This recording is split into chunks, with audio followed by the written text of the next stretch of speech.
Hi, everyone. My name is Dana McCall. I am the Communications Manager and Public Information Officer for the City of North Bend. Welcome to the July 27th Meadowbrook ULID Town Hall. If you do have public comment to provide or questions that you wish to ask, I would ask that you put your name into the chat bar. And when our presentations are finished, we will call on those who do wish to ask questions or provide a comment. With that said, I would ask you to stay muted until the Q&A portion of the meeting, and I will turn it over to Public Works Director Mark Rigos. Thanks very much, Dana. Good evening, residents and city staff joining us for our Town Hall Zoom meeting tonight. So we're going to talk about the Meadowbrook Sewer ULID. So the reason we are here is because there is a majority of residents that are located west of downtown North Bend that would like sewer brought to their properties. It's an expensive project, but we have the civil engineers to do it. The city has a little bit of history on sewer ULIDs. Back in 2006 or 7, the city extended 12 or 13 miles of public sewer out to Trucktown, exit 34, at the cost of about $20 million or so. There was a potential sewer ULID for the Silver Creek neighborhood, about 500 parcels that was considered back in 2014, 15, 16. That one did not move forward. There was just not the majority of the property owners wanting sewer. So tonight I'm joined by Doug Van Gelder of North Bend Public Works Department. He's a licensed engineer with 25 years of experience that's going to give a 10 or 15 minute presentation on the Meadowbrook Sewer ULID, and then Doug and myself will be happy to answer any questions that come about. So at the end, there's that opportunity for the public to ask those questions and provide that public input. So with that, I will kick it over to Doug Van Gelder. Hi, as Mark mentioned, I will be the project manager for this. And Dana, if you could start the PowerPoint.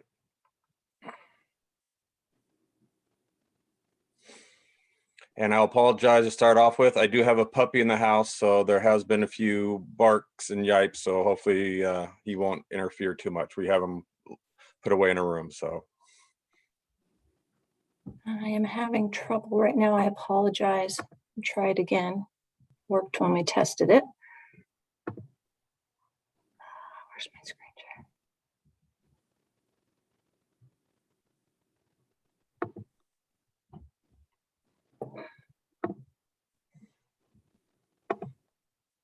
Would you like me to try to share it, or? Yeah, I'm going to do that. I don't know why it's.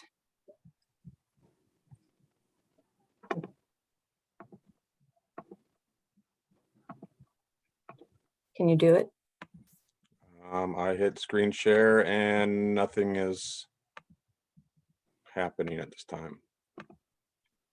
Host disabled, participant screen sharing. Hold on real quick.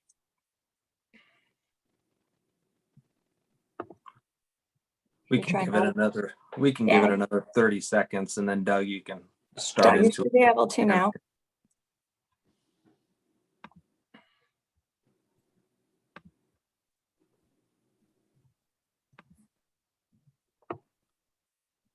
Is it coming up or no?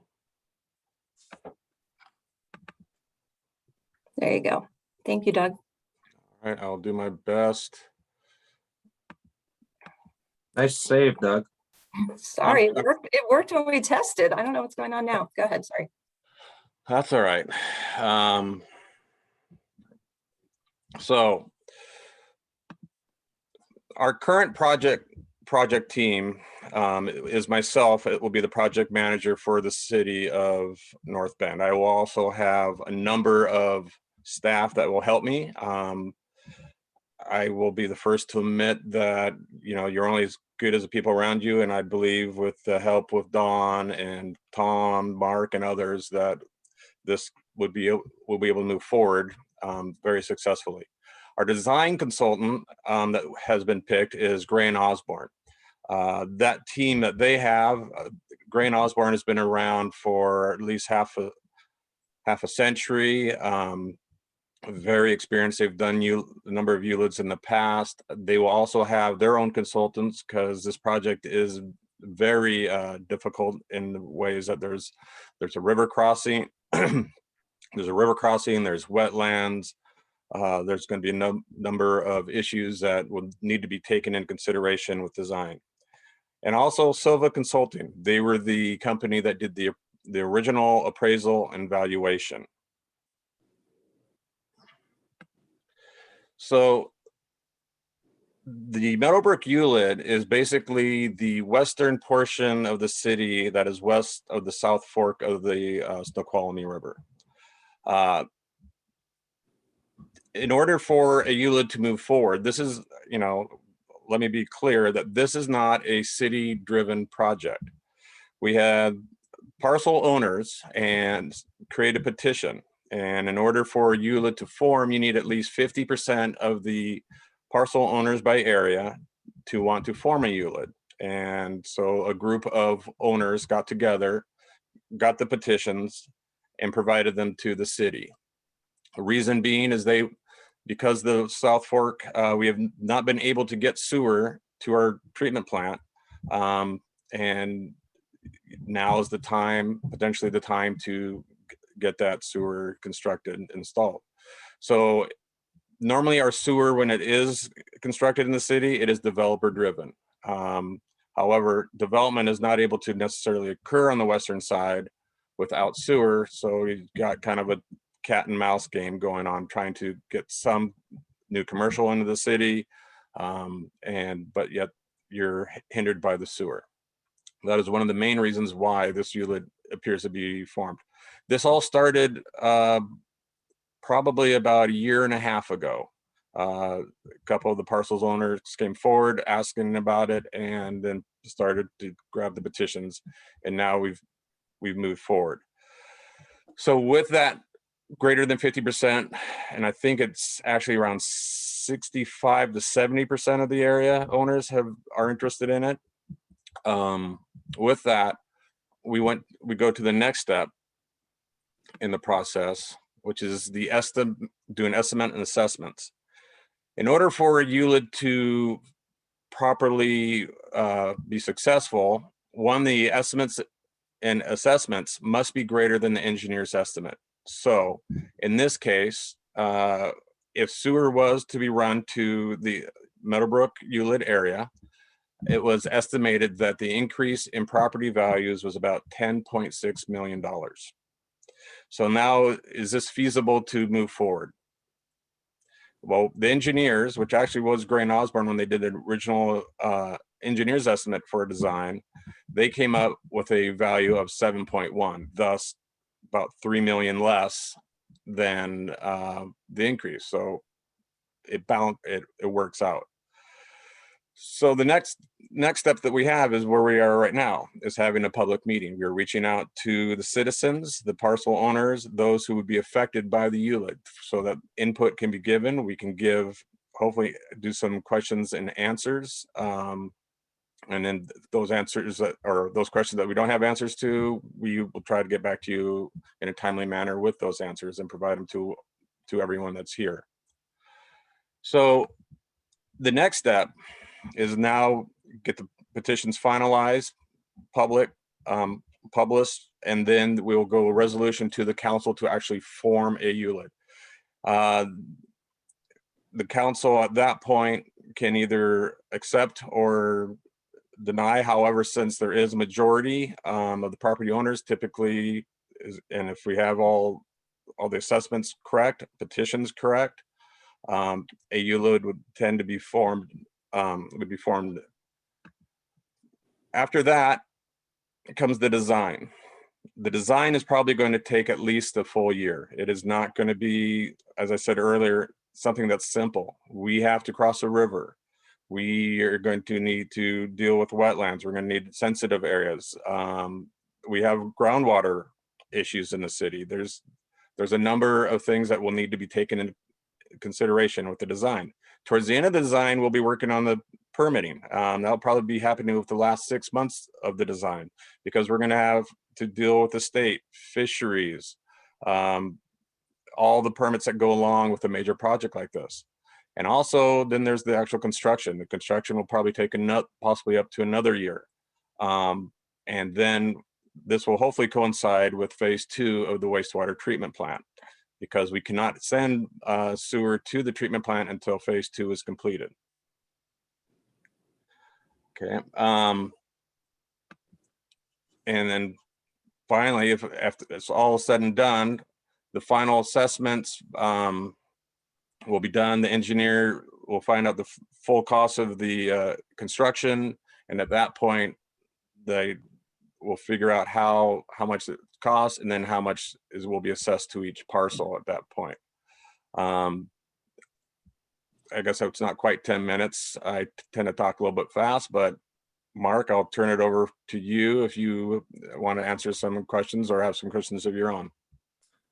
Thanks, Doug. Yeah, a lot of great information in there. And I'd just like to provide some general information on why I happen to believe that public sewer is a better solution than private septic drain fields in most cases, and not in all cases. So I'll just share some of that information with you. So first off is the sewer effluent is managed by certified operators licensed by Washington State. So we have 4 or 5 of those operators working at our wastewater treatment plant that treat all that sewage that comes in. Second, the environmental regulations at King County Health Department, at Washington State Department of Ecology, Washington State Department of Health, and others, those environmental requirements frequently change, and the city is able to financially implement those changes that are best for the environment. Third reason, in this particular case, shallow groundwater table prevents septic systems from working very well. So the wastewater treatment plant is better for the environment and less chance for a sewer overflow. I think there's some peace of mind as a resident that's connected to public sewer. It's kind of flush it and forget it. You're done with it. A fifth benefit would be garbage disposal. I know some of my friends that live on septic drain fields, they can't really use a disposal because they don't want to foul up their septic drain field or septic tank. With public sewer, you can put those foods down into the sewer system, and the garbage disposal will grind it up just fine. Sixth reason is a property owner is actually able to develop their property with public sewer, as opposed to septic drain fields. It can be a challenge fitting in the reserve and primary pipes or ultraviolet disinfectant system or septic tanks. It gets quite expensive. Seventh, with public sewer, gives you the ability to easily add bedrooms or bathrooms on the house. Perhaps you want to build an ADU. So those are all possible when you're connected to public sewer, but septic drain fields, sometimes there's just not room on your property to do it. And so, yeah, just the ability to utilize more of your property. Septic drain fields can take up 1/4 of an acre with the primary and reserve areas. You can't pave over them. You can't grade into them. They're sensitive areas. You have to protect them, those drain field areas. And then another reason why I like public sewers, there's less chance of polluting our aquifer, which is a concern in the city of North Bend, where we receive our drinking water from a well in the heart of the city, and another water sources just outside city limits. So I believe it's safer for public health. So those are some of the reasons that I would support public sewer as opposed to septic drain fields. I think this area is ripe for a public sewer extension. So with that, we can move into questions and answers. I'll orchestrate that. And Dana, if you can just start allowing and give each person, I think, 3 minutes to speak, whether it's questions or input, either one's fine. Okay. Thea Mundy, you're free to unmute. Hi. So I guess I just have more of a comment. I am I've grown up in the Valley, and I bought my grandparents' home from them that they've lived in for 45 years, that we have we are on septic and well, and I've had no issues with either of those. And the idea of incurring costs is definitely not, incurring costs to to be part of the city sewer and water is definitely not something that we are interested in, nor do we have the money to make that happen. And I just want to make sure that that's, you know, very clear that we make our oppositions heard. And that's really all I have to say, is just that I want to make sure that it's heard that, you know, there are residents that have been longtime Valley residents that have no desire to do this. So Thank you for sharing that.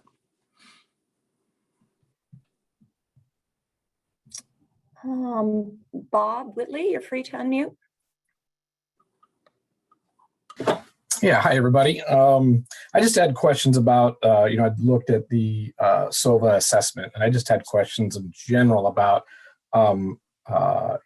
how it gets paid for and when the portion become due. I know, like, looking at my particular property, if I'm understanding it correctly, the my portion would be something like $160,000. And so obviously that's a huge amount of money, and that doesn't even get me hooked up, right? So I love the idea of sewer. I wouldn't mind hooking up to it, but if I'm understanding this correctly, and that's the amount I can expect to be assessed, or roughly around there, that obviously it have some concern about that, right? So and plus, I'd also note, I was looking at SOVA's assessment, and I see a lot of it seemed to be based off of roughly assessed value, property value, tracked pretty close to what the assessed value is for property taxes. For some reason, mine was double that, so I don't know if that was a mistake or not. So that also may explain the larger portion that I may be on the hook for. But how does that work? How if once these values are settled on, over what term does this have to be paid? So good question. So first question answered is that you wouldn't have to pay that amount until after the sewer is all installed, constructed, and approved.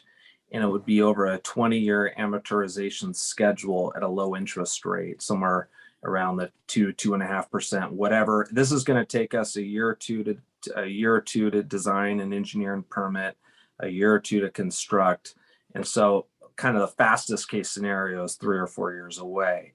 The money you wouldn't start incurring payments until 3 to 4 years from today, if this is moving fast, and it would be over 20 years.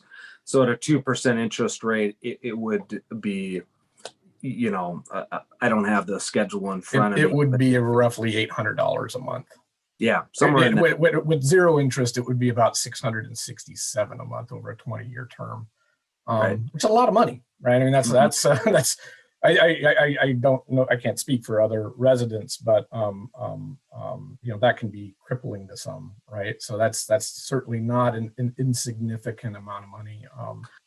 So the appraiser valued your parcel, and I don't have the exact information in front of me, obviously, and I'd encourage you to write a letter if you have concerns on that valuation to myself and to Doug Van Gelder with your parcel number and why you believe that's too high. Okay. Yeah, I do have a email out. I've followed up a couple times, haven't heard back, but I know you guys are busy. So yeah, but yeah, if you want to check that out and maybe get back to me. Okay. I think that also, those numbers also assume that it doesn't go over budget at all, right? So that could go up to as high as $1,000 a month, zero interest. Yes, sometimes environmental reviews make projects more complicated and more expensive. So there's just no guarantee that will be exactly the price. It could be more. So yeah, the appraisal is based on property area, zoning, usableness of the property. Is the lot does it already have some type of commercial or residential use, or is it vacant? So that's some of the factors how they came up with that appraisal for each parcel. So right. All right, okay. Thanks. Mm-hmm. That was actually the last person in the chat bar wishing to speak. So I just want to ask anyone who may have a question or comment who still wants to speak to go ahead and unmute yourself and let us know. This is Mike Thomas. I wanted to make a comment. Sure, go ahead. Hey, thanks, Thank you. I wanted to echo the citizen concerns about certainly the outrageous costs of sewer in the city, both not only to do this extremely complex project from what sounds like the project planner is saying, crossing a river, dealing with wetlands, flood areas, critical areas. This has cost overrun, written all over it.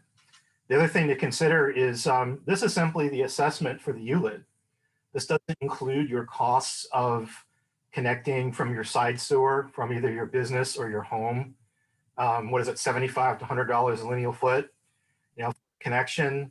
Monthly sewer charges from the city of North Bend are the highest in the state and climbing. I would say an average residential user is probably $100 a month for about 20 cubic meters a month of sewer. I think a concern is that folks that don't want to develop their properties, whether residential or commercial, are faced with exorbitant costs. A question I would have actually for the city, and I remember the disaster for ULID 6, is are there ways for citizens to enter into covenants on their property to say, hey, I'm happy with my 2 acres and I'm never going to develop it. So therefore I should be assessed to simply 1 unit, not 10 or 20 or whatever the zoning is. So I'd like someone from the city to address this. If citizens don't want to develop their properties, how do they go about doing that?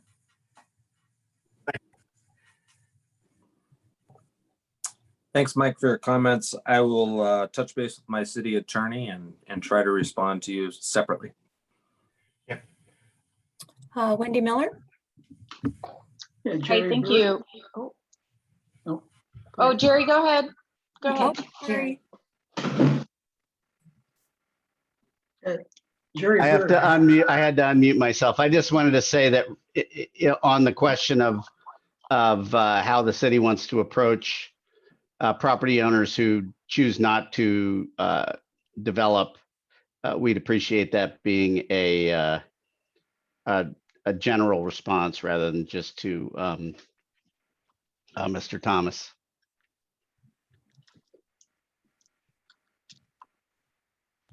Okay. Wendy.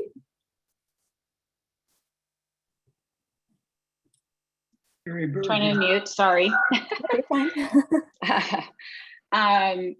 Well, for everybody, and I guess I'm not on here too, so you can actually see who I am. I'm one of the people that actually started this petition ULID, and we did it because I understand that there's a lot of people that live in this area and they've lived here for a long time. Well, we've actually owned property for 17 years in North Bend, and we have not been able to do anything with it, nothing, for 17 years. We've paid property taxes on it. We've paid taxes into North Bend. We've paid taxes into King County. And we finally want to do something with our property. But unfortunately, because of code issues with the city of North Bend, we're unable to do the things that we want to do with our property. And so, I understand that there are costs associated with this. We went through the process, the whole part of a ULID, a petition ULID. It is set up for this very reason. It's to gather all of the property owners that wish to have this type of utility come to our property to be able to, petition for it and for it to be formed to the city. Because no person, no individual person, no individual developer for a small piece of property can afford by themselves to do this, to put together a sewer. No one can do it. No one's going to get a loan. No bank is going to give them a loan. And unless you're just some lottery winner billionaire can afford to actually put this together. And so, I encourage everyone to not just look at the cost associated with putting this sewer together, but also look at the value that it brings, not only to your property, but also to North Bend. There's so many beneficial things that can happen within all of these different properties that would bring huge economic value to the city of North Bend, and bring economic value to individual property owners, which is all we've ever been looking for. And there's many of us that have wanted to do this for many years. And so we're finally here to try and make this happen. Sorry, that's my dog. So we would actually, encourage everybody to really look at all pieces of what this ULID is about and how we can make it happen. And frankly, how everyone that owns property in North Bend can actually, value their property. Otherwise, I mean, what's owning property for? I mean, if you can't do anything with it, it just sits there and you pay for it and you get no value out of it. And frankly, I don't think that's necessarily fair for any of us either. So hopefully everybody will look at that. And I will just say really quick, I know somebody did mention how to not pay for something like this. It's actually pretty easy. You actually put together an easement on your property that says it's a restriction on your property that says that you will never develop on it ever. And that goes with the piece of property forever and ever. So when you try and sell your property at some point, that restriction will be on your deed, that a potential buyer will never be able to do anything to their property. They'll have to take it as is forever and ever. So I would just, as a real estate person, advise really against that, because you basically significantly decrease the value of your property if you wanted to do something like that. So that's it. Thank you very much. And I appreciate all of the petitioners that have signed petitions.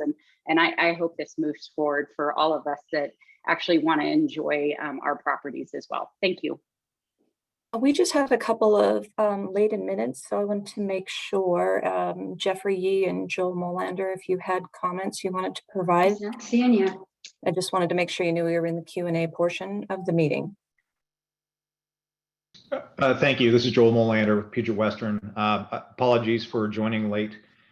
This has been a long road to hoe for us, so to speak, and I'm just thrilled that we're all here having the conversation around how to move this project forward. We're excited. We're not seeing you.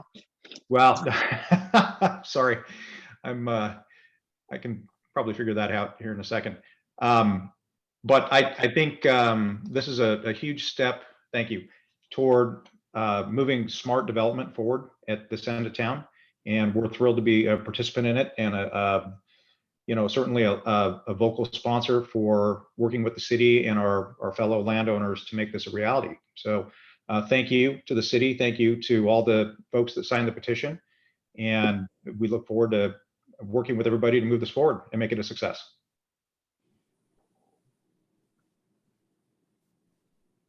Thanks, Joel. Do we have any other attendees who wish to speak or ask a Yes. question? Go ahead. Yeah, Jerry Bird. I don't know, for some reason I can't get my chat function to work, so. But you're on. Okay. The reason I heard the comments earlier, and we live at 463 Northwest 8th Street, and all of the focus of this ULID, all is going to focus right directly into my joining lots. That is, all of the lift stations, all of the pumping stations, the triple points of entry into the treatment plant go right next to my lot. And, that to me is kind of going to be a significant burden to me. I've actually owned the property for over 30 years, so I have no interest in particularly developing it. And I'm more concerned that being an elderly person, I'm going to lose my ability to kind of control the last few years of my life dealing with this particular issue. And I also noted that in the proposal that was set down, that there's only one property that has a full 100% valuation. That's my property. There's also a ratio of 1.51 on the ULID for my property. Everybody else is less than one. There's also a valuation ratio for my property that's like $3 a square foot versus the $1 a square foot that everybody else gets valued at. Those things really cause me considerable concern because of my location. I also have the unfortunate aspect of my property of having the dike run through the only real usable section of my property. And when the dike was originally proposed and back when it was originally built, the land was a beachfront, and this land was used as cabins for people coming from Seattle to come out for recreation. So when they built the dike, they essentially cut down the beachfront, but they didn't cut down all of it out. So a good portion of the property is still on the river side of the dike. And every time there's an issue about the dike, it seems that they want to reduce the setbacks and what I can use my property. And even historically, the property that I live in here is not really a flood property. The other side of the dike, of course, in the river side or the downtown side of it, all floods regularly. But because it was designated as floodway, part of my property is designated for that purpose and essentially becomes useless as anything other than residential lots. But because it's in the floodway, you can't use it for residential lots. You could use it for commercial lots, but I have no interest in building an office building at this particular point in time, although it looks like that may be the best option that I could look at and use the property. So all of those things cause me considerable concern for having the ULID being improved until some of my issues, particularly the dike issues that have never been addressed, not in any of the reports, the concentration of all of the utility improvements in that one spot are my main concerns, and I asked that it not be approved. Thank you, Jerry. Does anybody else wish to comment or ask a question?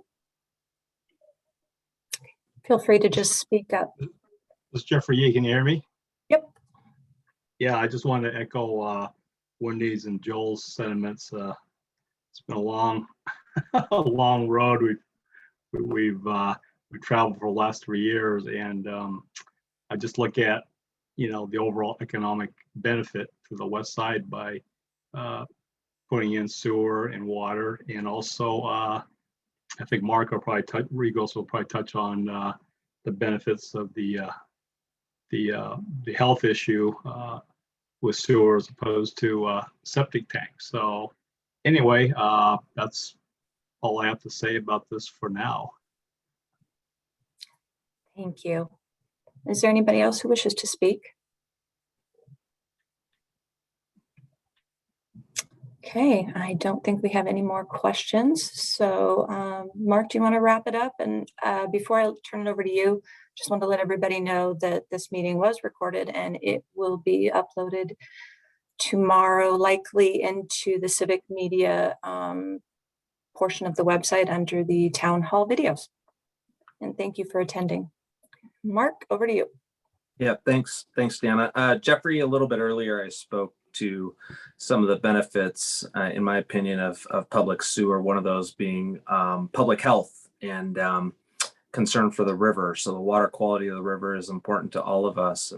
And so we really don't want any sewer overflows. We'd like to have all the septic drain fields working properly, but over time, some of them tend to fail. So with the shallow water table on that side of the city, a lot of property owners have just had trouble obtaining approval from King County Health Department for septics because of that shallow water table. So I think the next step would be, now that we have the appraisal done, we have a cost estimate done. If you would like to see sewer be pushed through to that area and move forward with engineering design, we'd like to receive a letter from you, a petition. We received this back in 2019 or 20, but at that point we didn't know what the cost would be per property owner. Now we have a feeling of what these costs will be, and so that would be my request for folks that do want to see public sewer. Please petition the city, send them to my attention and Doug Van Gelder's attention,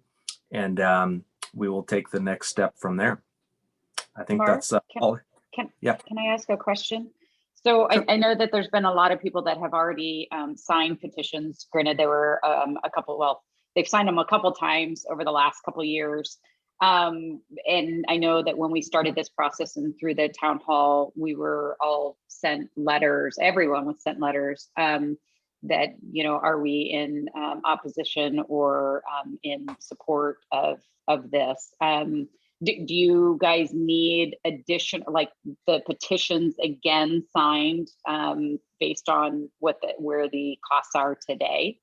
I think so. So Okay. good question, Wendy. So the formation of a ULID, really how it works legally is that there's a petition is filed with the city signed by owners of property aggregating a majority of the area of the proposed local improvement district, or ULID, with the clerk. So we have received those, but we have not, but there may be some change. It's possible there's a change of heart. So I'd really like to see those come in again. And once we receive all those, we'll keep it open for a month or two. Then the engineer, myself or Doug, will certify the sufficiency of the property owner's signature. And we would issue a certificate of sufficiency of the petition. And we would compare the petition signatures with the King County tax assessor to confirm ownership. And then the next step would be the cost estimate for the project, which we have, which was last year, $7.5 million. And then a preliminary assessment roll is prepared. The next step would then be a certification, and that information would be delivered to our city council for moving forward. So I feel like we kind of need to do step one, even though we've received petitions for more than 60%. I'd like everybody to resubmit if that's possible. I feel that's a safer path for the city moving forward, just because those petitions are about a year old. So I know it's more work, but I think that's probably a safer way to go. Wendy, didn't we resubmit those petitions within the last 6 months? I think we all basically, once we got those letters and we got the information, I think we all, I mean, I saw a ton of emails from everyone just saying, hey, we're still in support. And yes, okay. I signed a petition. So but you know what, I mean, you know, we need to make sure that we have everything in line. So, you know, if all property owners need to re-sign their petitions, then, you know, then we should do it. And I mean, I think we have them all. Yeah, so, no, that's fine. I thought we'd done that a year ago. I mean, we did that again 6 months ago. All right. Yeah, sorry, I'd mentioned. Sorry about that. I'd mentioned that I think the people that used to own my property signed the petition. So you know there has been change of ownership actually on our street. There's been a lot of turnover. So yeah, it probably makes sense because you know, whether pro or against, I think we've got new homeowners, right? So 6 months is a long time. There's been a lot of churn in the neighborhood, right? I agree, Bob. I think we should make sure that we have the correct people on board. Yeah. Okay. All right. All right. Well, thanks everybody for joining us tonight on your Tuesday night. And as we gather more information, we'll try to provide updates on our city website with regard to the Meadowbrook Sewer ULID. Thanks again for joining us. Thank you, Thanks, Mark. everyone. Thanks, everyone. All right. Yeah, thank you.